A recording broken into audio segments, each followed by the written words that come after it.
इस पृथ्वी पर ऐसी बहुत सारी गुफाएं या जगह हैं जहां कुछ न कुछ रहस्य जरूर छिपे हैं। ऐसे में आज हम आपको एक ऐसे गुफा के बारे में बताने जा रहे हैं जिसका रिश्ता महाभारत काल से जुड़ा है। इस गुफा में एक ऐसा रहस्य छिपा है जिसके बारे में कोई नहीं जानता। इतना ही नहीं, कहा तो यहाँ तक जाता है कि कोई इंसान चाहकर भी इस गुफा से जुड़े राज को नहीं जान सकता है। जी हाँ, ये रहस्यमयी गुफा उत्तराखंड के माणा गांव में है।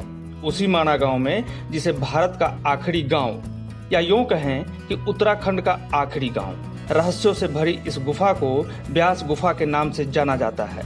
वैसे तो ये एक छोटी सी गुफा है, मगर इसके बारे में कहा जाता है कि हजारों साल पहले महर्षि वेद व्यास ने इसी गुफा में रहकर वेदों और पुराणों का संकलन किया था।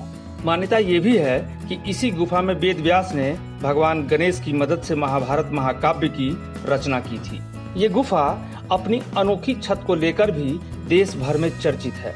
इस छत को देखने पर ऐसा लगता है जैसे बहुत से पन्नों को एक के ऊपर एक रखा हुआ है।